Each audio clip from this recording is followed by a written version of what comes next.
जय हरी. एकादश स्कंध भाग 80. चौथ्या अध्यायात नाथ महाराज आपल्याला नारायण अवतार याविषयी माहिती देत आहेत.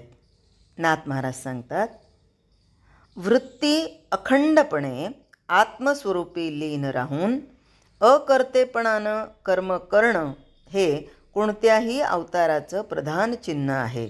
पण वृत्ती आत्मनिष्ठ आहे किंवा नाही हे कसं ओळखायचं? तर ज्याला कामवासना आणि राग तसे प्रसंग येऊन देखील बाधत नाहीत, म्हणजे कोणत्याही प्रसंगी त्यांची शांती ढळत नाही, त्याची आत्मनिष्ठा खरी समजावी. या अवताराचं वर्णन करताना नाथांनी 2-3 अत्यंत महत्त्वाच्या गोष्टी सांगितल्या आहेत. कोणत्या?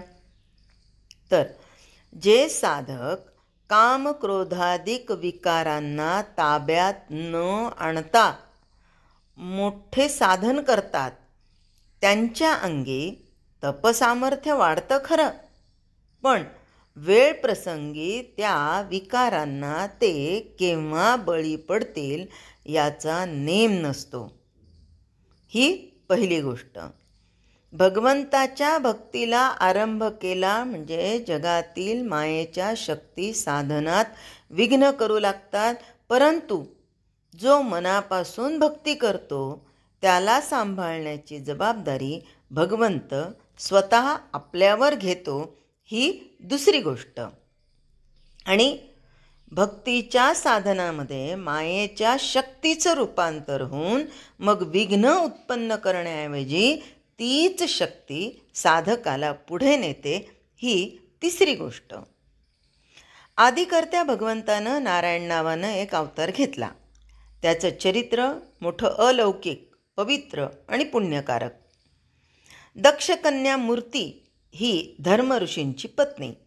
तिच्या पोटी नरनारायणाचा अवतार झाला. वास्तविक नर आणि नारायण दोघंही एकच, पण 2 रूपांनी जन्मले. नारायणानं नैष्कर्म्य स्वतः आचरून दाखवलं आणि तेच नारदादिकांना समजावून सांगितलं. नारायण बद्रिकाश्रमात राहतात. त्याला आत्मस्वरूपाचं सहज भान असतं. आत्मस्वरूपाची धारणा साधण्यास कठीण आहे. या स्वरूपनिष्ठेला अलक्ष्याचं लक्ष म्हणतात. साधकाला नारायण तेच शिकवतात. पूर्वी नारायणाच्या उग्रतपानं आणि निष्ठेनं इंद्राला भय वाटलं, म्हणून नारायणाला भ्रष्ट करण्यासाठी इंद्रानं काम, अप्सरा, वसंत आणि क्रोध यांना नारायणांकडे पाठवलं. पुष्कळ अनुष्ठान करून देखील मनात क्षमा उत्पन्न होत नाही किंवा क्रोध ताब्यात येत नाही. आता आपल्याला माहिती आहे, वाल्मिकी ऋषींनी जवळजवळ 20,000 वर्ष तपश्चर्या केली आणि कामाने त्यांना बाद केलं. त्यानंतर परत 20,000 वर्ष तपश्चर्या केली आणि मग क्रोध आला.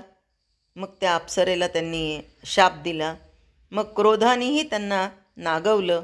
म्हणजे काम आणि क्रोध हे दोन्हीही त्यांच्या अंगी आले नाही 20,000 वर्ष तपश्चर्या करून. आणि मग असंच होतं की क्रोध तपाचा नाश करून टाकतो, तपस्व्यांना सर्वस्वी नागवतो. म्हणून तपस्वी लोकांचा तो पक्का वैरी आहे. कामक्रोधाधिक मंडळी बद्रिकाश्रमात आली. आता इथे कामक्रोधाधिक मंडळी कोण कोण आली? तर इंद्राने पाठवलेली काम, अप्सरा, वसंत आणि क्रोध हे बद्रिकाश्रमात जिथे नारायण तपश्चर्या करत होते तिथे आले. या चौघांनीही म्हणजे प्रत्येकाने आपापला पराक्रम करून दाखवण्याला सुरुवात केली, पण काम किंवा क्रोध नारायणाला बाधू शकले नाहीत. शस्त्रानं आकाश तोडलं तरी ते जसंच्या तसंच खुशाल राहतं. त्याप्रमाणे निजानंदात मग्न आणि तृप्त असलेले नारायण अगदी निर्विकार राहिले. अपकार करणाऱ्यावर जो रागवतो तो रागामुळे तात्काळ नागावला जातो. मग तुम्ही म्हणाल, मग काय, आम्हाला कोणी त्रास द्यायचा, आम्हाला कोणी काही करायचं आणि आम्ही राग नाही आणायचा का? नाही. तर इथे साधकाने काय साधायचं आहे त्याकडे लक्ष द्यायचं आणि साधनेमध्ये रत राहायचं. ज्याचा जसा स्वभाव असेल तो त्याप्रमाणे वागणार.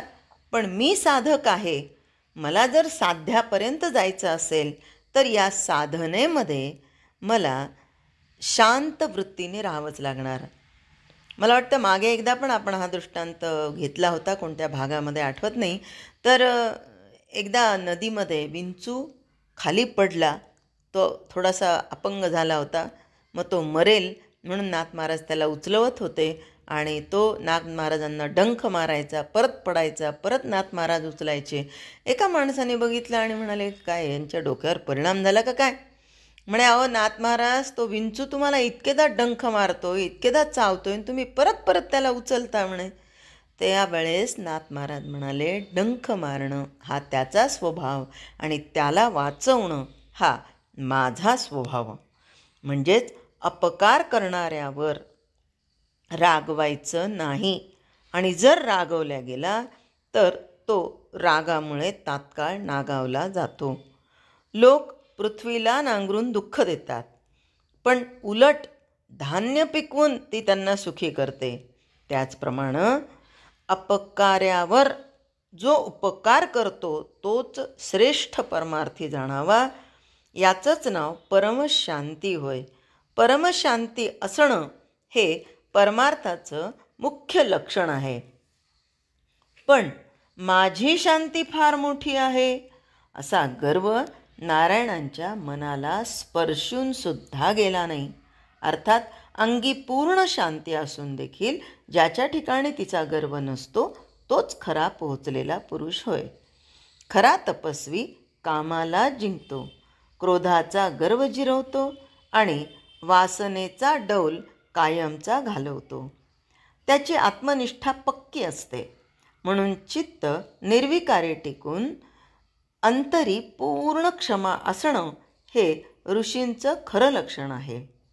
शांतीच्या इच्छेनं जे भगवंताचं नामस्मरण करतात ते कामक्रोधांना सहज जिंकतात. थोर साधक छळ करणाऱ्यांना हलकेपणा देत नाहीत किंवा त्यांची उपेक्षाही करत नाहीत. त्यांच्या ठिकाणी भक्तांना भगवंतच दिसतो.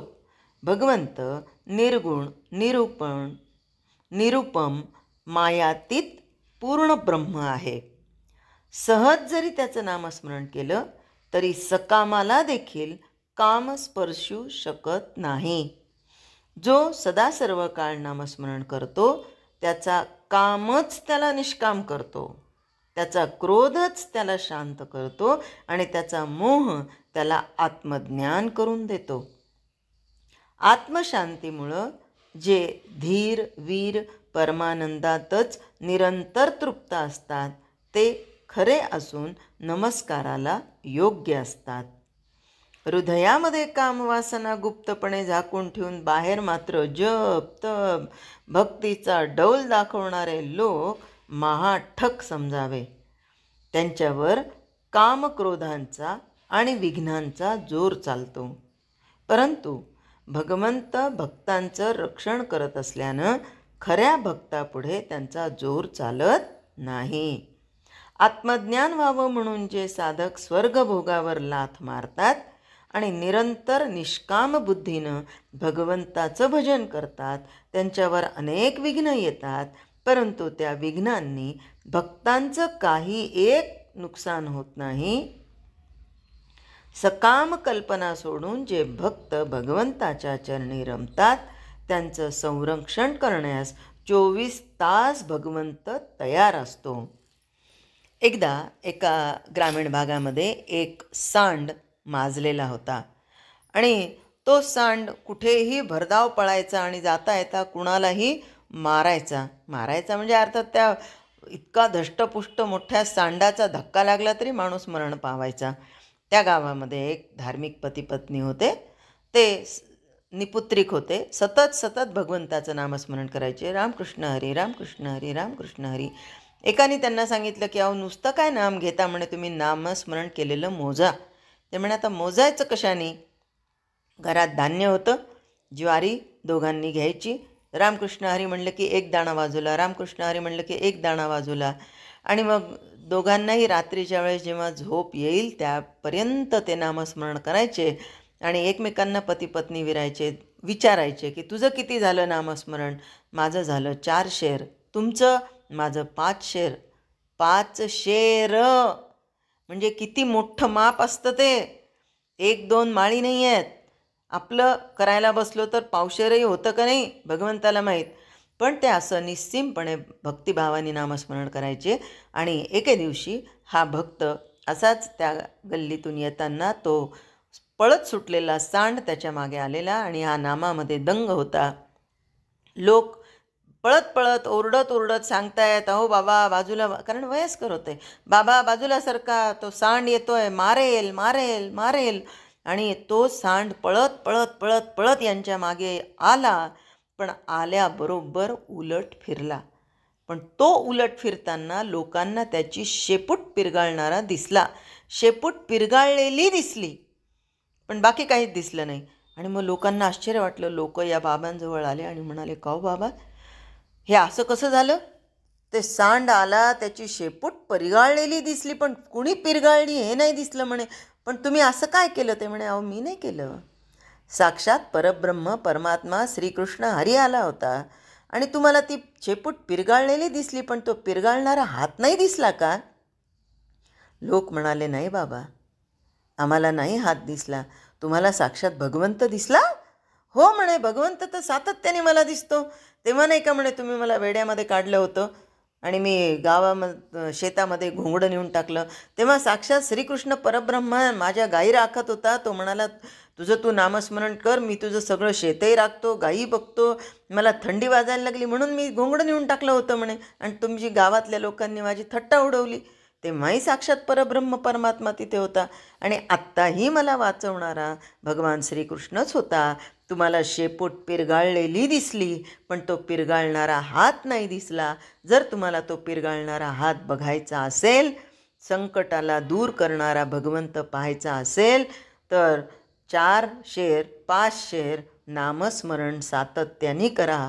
तो भगवंत आपल्या भक्तावर कधीही विघ्न येऊ देत नाही. जय हरी.